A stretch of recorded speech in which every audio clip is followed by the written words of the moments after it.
Sa DZRH, sa Elizalde. Forget the past, it's time to mend. A corporate thing. So, ang sinasabi ko na lang,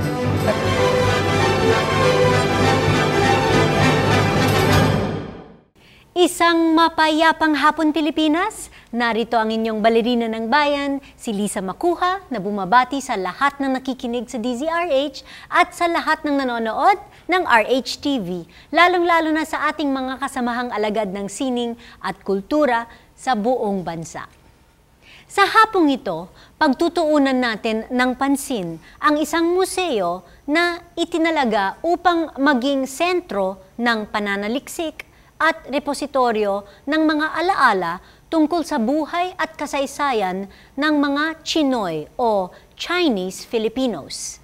Sinasabing bago pa man dumating ang mga Kastila, matagal nang nagpapalitan ng komersyo ang mga sinaunang Tsino at ang mga maharlikang taga-Maynila, kung kaya't talagang malaking bahagi ng ating kasaysayan ang interaction ng dalawang kulturang ito. Kaya huwag kayong aalis, samahan ninyo kami sa kalahating oras ng masaya at makabuluhang kwentuhan kasama ang kinatawan ng Bahay Chinoy. Ang Bahay Chinoy ay isang museyong inialay sa alaala ng mga dakilang Chinese Filipino sa kasaysayan ng ating bansa. Matatagpuan ang Kaisa Angelo King Heritage Center sa Intramuros, Manila. Layunin ng Bahay Chinoy na mapalaganap ang kaalaman tungkol sa mga naging buhay at kontribusyon ng mga Chinoy sa pagsulong at pag-unlad ng Pilipinas mula pa noong bago dumating ang mga mananakop. Inilunsad noong 1999. Ang museo ay dinisenyo ni Eva Penamora sa pakikipagtulungan ng arkitektong si Honrado Fernandez. Bahagi ng pondo nito ay mula sa Angelo King Foundation at ang kalabisan ay pinagtutulungang punuan ng mga donator mula sa Filipino-Chinese community. Layunin ng Bahay Chinoy na tulungang mapalalim ang pag-unawa tungkol sa cultural identity ng mga Chino sa Pilipinas at sa kabilang dako, palawakin ang magandang pagkakaintindihan sa pagitan ng kulturang Chino at Pilipino. Isang mainit na pagbati ang hatid ng Art to Art sa kinatawan ng Bahay Chinoy na si Binibining Mea Ang Si. Kasama po natin ang direktor ng Bahay Chinoy na si Miss Mea Ang Si. Mea, welcome to Art to Art. Hi. I know your mom. Lagi yun talaga una eh. Oo. So, syempre, maaga kang, namulat being Chinese Filipino, Yes. of course. How did her work as a cultural worker influence your own personal convictions?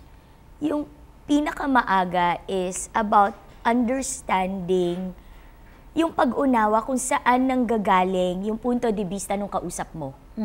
No, kasi mula nung bata ako, naririnig-rinig ko, yung inchik, nakaka-insulto, ganyan. Hindi ko naiintindihan kung bakit. Sabi nung matatanda, pangit daw yung inchik, lalo na yung chekwa. Pero nung mga bandang high school, naranasan ko siya personally. Na binastos ako ng katakot-takot at tinawag akong chekwa at inchik. So, dun siya nanggaling na, tas naipakita na kasi sa akin from the beginning na kailangan mo ring tingnan saan siya galing. Ba't siya galit na galit sa'yo? Diba? Dahil lang sa lahi mo, iba lang hitsura mo, iba lang maikli lang apelido mo, galit na siya sa'yo. Meron silang pinanggagalingan, diba? Posibleng marami silang karanasan na hindi maganda. In the same way, ganun din ang mga Chinoy, yung mga may mga taong hindi maganda ang karanasan sa mga Pilipino, diba, both ways siya. Yes.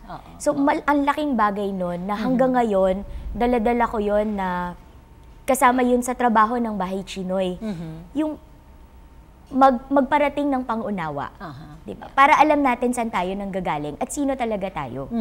That's true. Pero bago pa, ang Bahay Chinoy ay nasa ilalim ng Kaisa Heritage Center. Yes. Correct?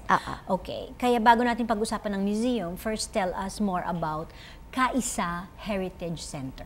Yung Kaisa Heritage Center, ginawa siya noong 1999. So, research-based institution siya. Meron kaming museo, may library. Specialization talaga ng research at ng trabaho ng Heritage Center is the study of the Chinese in the Philippines. So yung library namin, specialized library siya, focusing on Chinese in the Philippines and Chinese outside of China. So Chinese in Southeast Asia, in Asia, in the world, yun. So nakakagulat na mas marami pa kaming international researchers. Kasi all over the world, karamihan ng mga malalaking universidad, meron silang mga Asian Studies program o kaya Chinese Studies program. At halos lahat sila, alam nila na pag Pilipinas na ang tukoy mo, doon ka pupunta sa Chinbensi Memorial Library. Yan. Tapos, part din ng trabaho is yung museo.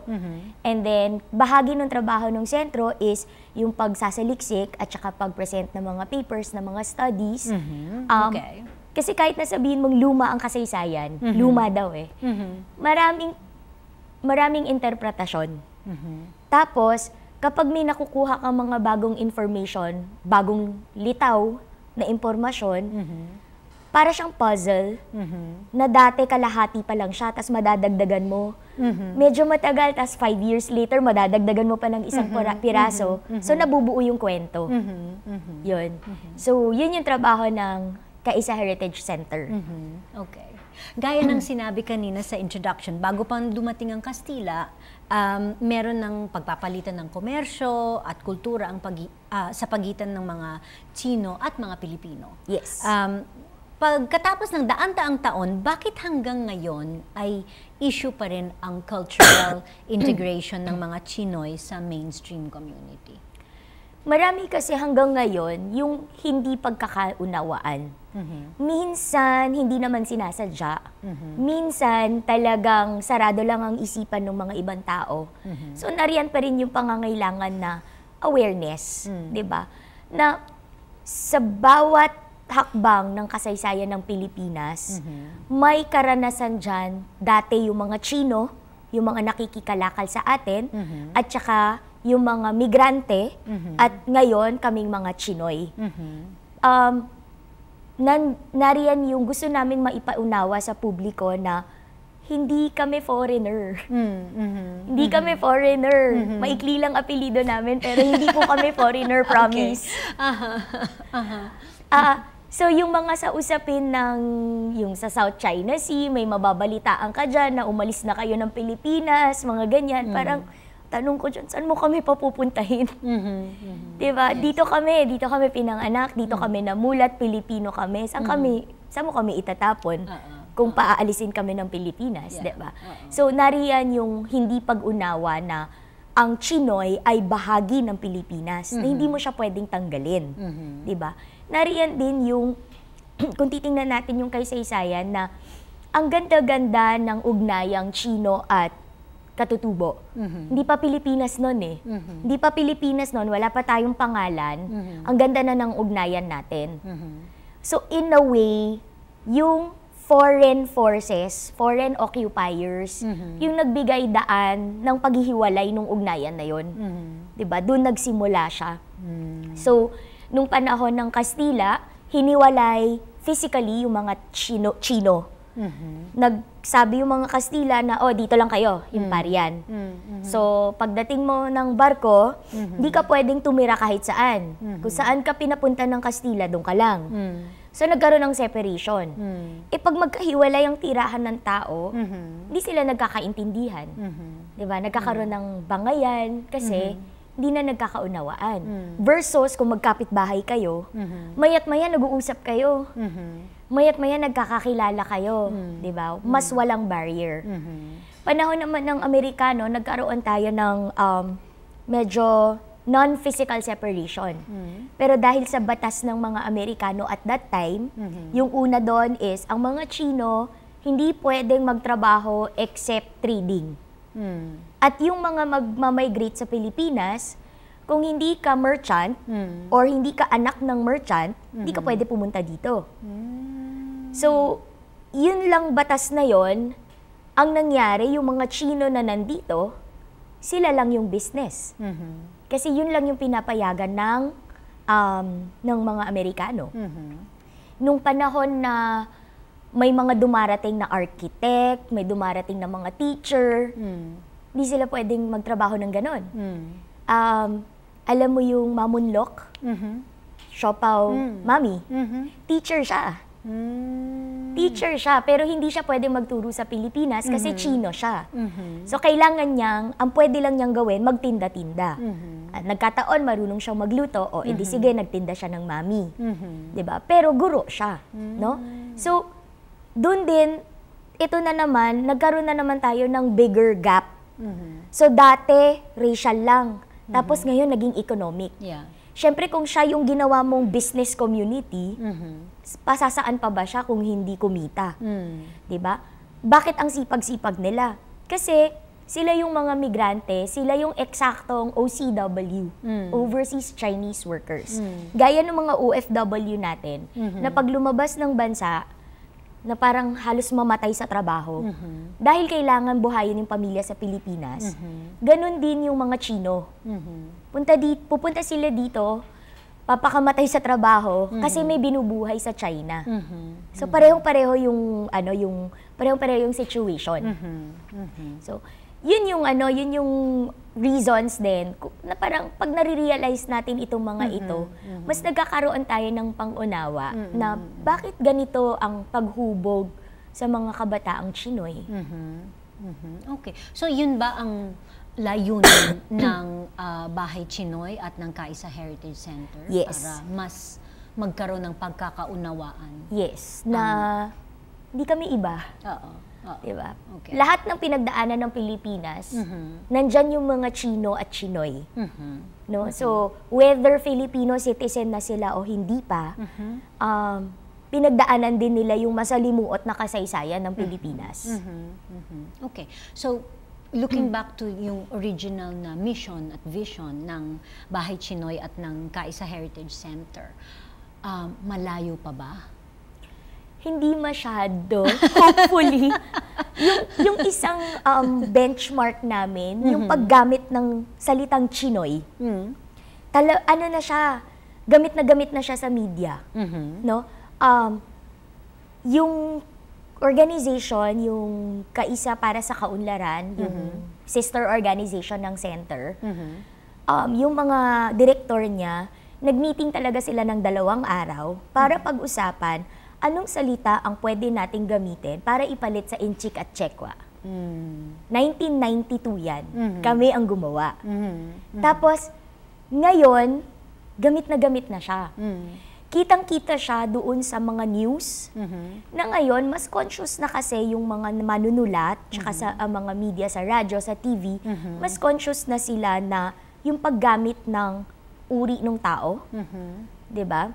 Yung parang, yung dati naaalala ko nung nag-aaral ako, tinuro sa amin ng teacher, bakit lagi natin ginagamit parang Muslim hold upper? Eh bakit pag Kristiyano hindi mo sinusulat? Catholic hold upper. Diba? Ganon. Oo nga naman. Ganon din yung sa salitang Chinoy. Dati, ang ginagamit lang ng media ay Chinese Drug Laboratory. Diba? Ngayon, mas conscious sila na drug laboratory operated by Chinese nationals or diba? Criminal talaga sila. Pero may distinction na hindi sila local, na dayo lang sila. Nagkaroon ng ganong distinction sa media, malaking bagay yon for us. Tapos ngayon, kahit na marami pa ako na-encounter na tao na hindi nila masyadong alam yung salitang Chinoy, pero may consciousness na hindi masyadong okay yung Inchik. Pero hindi lang nila alam ano yung gagamitin. So may social consciousness na gano'n, may sensitivity na. Yun. Malaking malaking aspect yon ng success ng Kaisa. And paano ito nangyari? You had, I'm sure you had a lot of programs, education. Mayat-maya lang siyang ginagamit. Na every time na maglalabas kami ng mga press releases, maglalabas ng research papers, and we call their attention. Let's say sa media, nung umpisa pa lang, susulat kami sa mga editor na semantics, Chinoy po ang gamitin. Kung English, Chinese-Filipino, hindi Filipino-Chinese. Kasi Filipino yung pagkatao, meron lang kakaibang kultura, Chinese, diba? So, Chinese-Filipino. Mga ganon. Talagang person to person, unti-unti. Matagal din, 1992. Oo nga naman, matagal nga. Pero marami pa po tayong pag-uusapan tungkol sa Bahay Chinoy. Dito pa rin sa Art to Art, magbabalik po kami pagkatapos na ilang paalala. Programang hatid ay sining at kulturang para sa lahat. Magbabalik ang Art to Art. Schedule ng mga inaabangang konsyerto. Update sa mga magagandang panoorin sa mga tanghalan at teatro. Narito na ang Art to Art Calendar.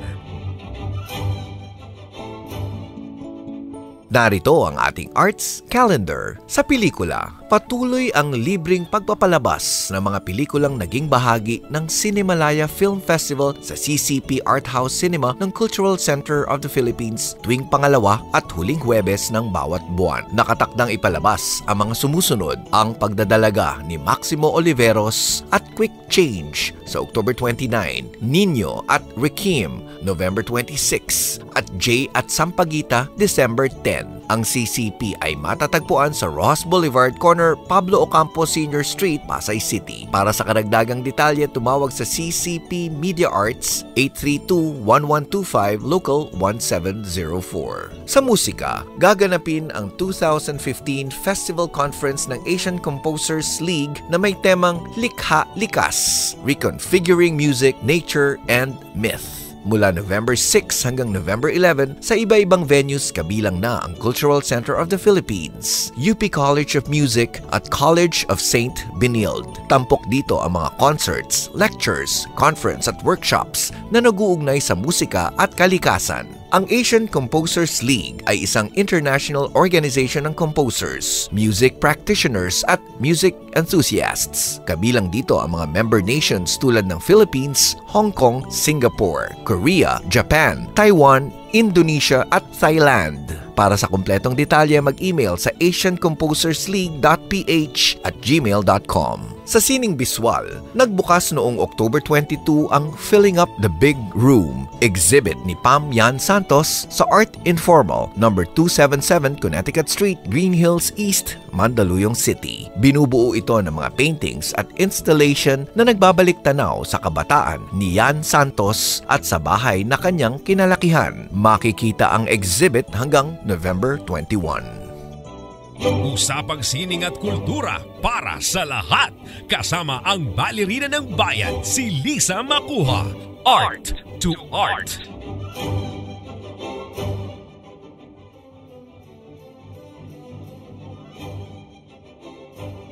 Kasama pa rin natin ang direktor ng Bahay Chinoy na si Mea Ang Si. Mea, pag-usapan naman natin ang Bahay Chinoy, ang museo mismo. Ano ang nilalaman nito? Tinatahak ng museo yung kasaysayan ng buong Pilipinas, no? From pre-Spanish hanggang sa contemporary 21st century. Pero tinitingnan nito ano yung ginawa ng mga Chino at ng mga Chinoy sa Pilipinas noong mga panahong iyon. No? Karamihan dun sa mga pre-Spanish namin na exhibitions, yung mga diorama namin, karamihan doon, mga information, galing siya sa Chinese historical documents. Kasi kung ang pagbabatayan mo ay Western documents, hindi pa naman nila tayo kilala noon. Ang tingin nga nila sa atin, mga tatanga-tangang kailangan turuan, diba? Pero kung tingnan mo yung mga Chinese documents, dun mo makikita kung gaano ka yaman ang kulturang Pilipino. No? Doon natin siya makikita kasi nagkaroon ng palitan ng kultura between the Chinese and the Filipinos, between the and the natives, no, nung bago dumating ang Kastila. So paano namin pinapresent yung storya? Karamihan siya mga diorama kasi wala yung masyadong artifact objects. Kasi ang mga Chino sa Pilipinas, until the 1970s, migrante. So balak nila talaga noon, babalik sila sa China. 1975 pa lang kasi nagkaroon ng batas na magpa-naturalize na kayo, maging Filipino citizens na kayo, no? So pre-1975, karamihan dyan ay migrante, hindi nila balak manirahan dito, hindi nila balak mamatay dito, until they were granted citizenship. No? So, karamihan ng mga portrayal is galing sa mga aklat, mga sinaliksik, tapos ginawang larawan, ginawang diorama. Yan. And then, syempre, we still have artifacts. Very few, but we have. To portray ano yung mga naiwan ng mga migrante. Paano sila nabuhay noon? No? Sa bawat yugto ng kasaysayan ng Pilipinas, nakikita natin ano yung kinalaman ng mga Chino dito. No? And then, meron kaming portrayal din, ano naman ngayon ang pinagkakaabalahan ng Chinoy community. Noon ganito, ngayon ano. No? So ang concentration namin is education, yung social development projects ng community, ng iba't ibang bahagi ng komunidad. So nandun siya. So photographs, mainly photographs kasi kagaya ng dati, yung mga ginagawa ng Chinoy community ngayon, hindi siya object-based no? They're intangible. Kagaya ng, alam natin tong lahat, yung volunteer firefighters. No? Na bawat sulok ng Pilipinas, meron kang Chinese volunteer firefighter group. Saan siya nagsimula? Doon nyo makikita sa Bahay Chino yung storya nila. I see. Mga ganon. Ano yung mga pinaka-popular na exhibits dun sa Bahay Chinoy? Pinaka-popular is the Spanish period section kasi doon yung pinakamaraming diorama. So ano-ano ang mga trabaho? Okay.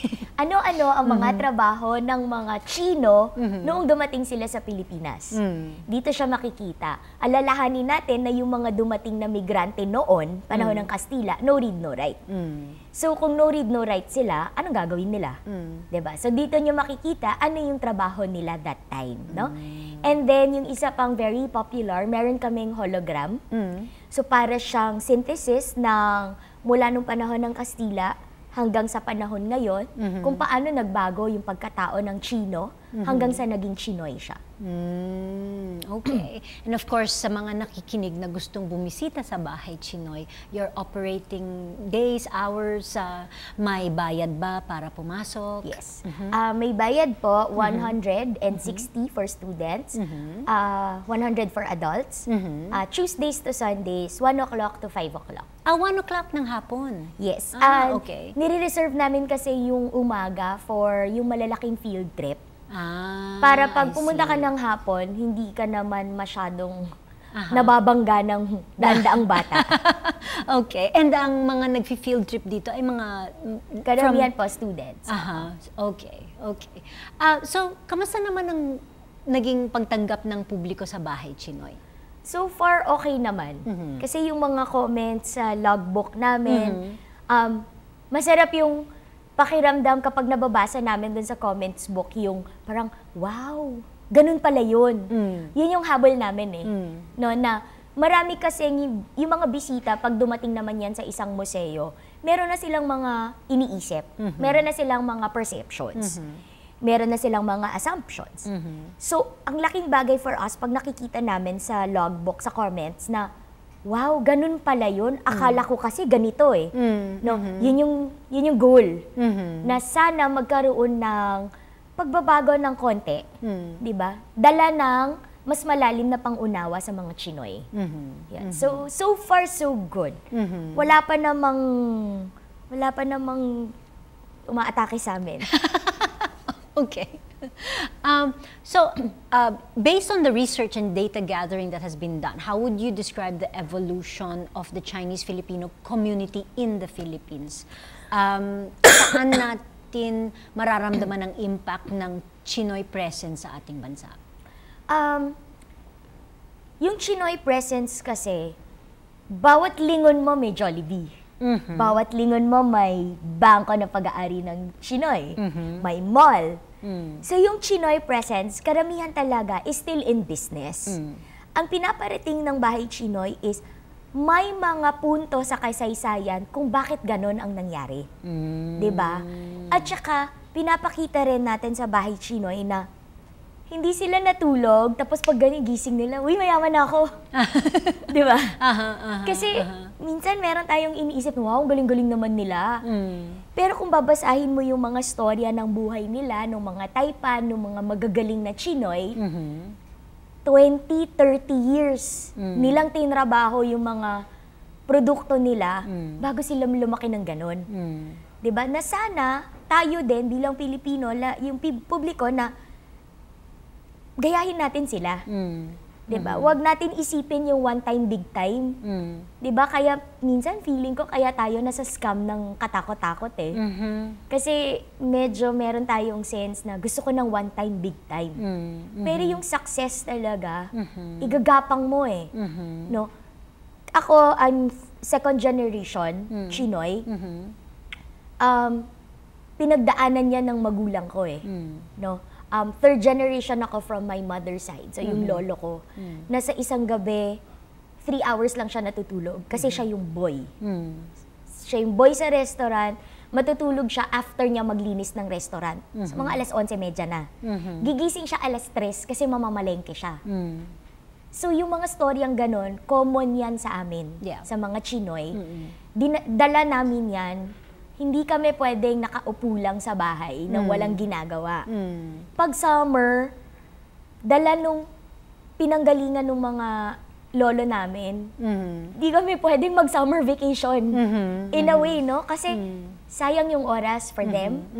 Na pumunta ka sa tindahan, magtrabaho ka doon, mag-type ka doon, magbilang ka ng folder doon. Hanggang kahit bata ka. No? Kami din ganon. No? So maliliit kami, punta kami sa tindahan ng uncle ko, nagre-repack kami ng mani, mga ganon. Kailangan. Kasi, yun yung daan para maging successful. No? So sa bawat tingin mo, nandyan yung Chinoy presence. No? Ngayon, ang laking bagay na nakikita namin is that maraming Chinoy groups ngayon are very concerned about social development. No? Mula pa nung 1950s, yung mga big groups, meron na silang ganon. Like, the biggest group in the Philippines is the Federation of Filipino-Chinese Chambers of Commerce and Industry. Sa 1950s pa, meron na silang yung school building program. So, they build schools. They build school classrooms for provinces. So, social development work yon, no, from noon pa. Kaliwat kanan, maraming mga groups na gumagawa ng mga medical missions. And then the missions are really to yung malayo-malayo na hindi pa nararating ng mga doktor. No? May consciousness na ganon. Bahagi doon is kasi giving back to the community. Kasi kung hindi Is that part of the Filipino-Chinese culture? It's becoming a part of the Chinoy culture na parang yung consciousness na alam mo kasi kung hindi pumunta dito yung lolo ko, mamamatay naman siya patay naman sila sa China eh. Kasi tagutom eh. Diba? So in a way, Pilipinas ang nagbigay ng pangalawang buhay dun sa mga lolo at lola namin. So, kailangan namin magpasalamat dito sa bayang to na kumupkop sa mga ninuno namin. No? And nagiging consciousness na siya ngayon sa mga kabataan. Hindi siya sa Chinoy lang. I think now, maraming mga kabataan ngayon ang may consciousness na lahat ng ginagawa natin dapat may saysay. Na magkaroon naman ng saysay para sa bayan, hindi lang yung pansarili. Okay, so bago tayo mawala ng panahon, invite our viewers and listeners to Bahay Chinoy. Inaanyayahan po namin ang mga manonood na pumunta kayo sa Bahay Chinoy anytime, Tuesday to Sunday, 1 o'clock to 5 o'clock p.m. Okay, maraming salamat, Nea. You're welcome. In regards to your mom. Okay. It's fun. And of course, sana maraming maging interesadong tumulong and pumunta sa Bahay Chinoy. Salamat. Okay. Hanggang sa susunod na linggo, samahan ninyo kami ulit dito sa Art to Art kung saan ang usapang sining at kultura ay para sa lahat. Ito po ang inyong balerina ng bayan, Lisa Macuja, nagpupugay sa artistang Pilipino.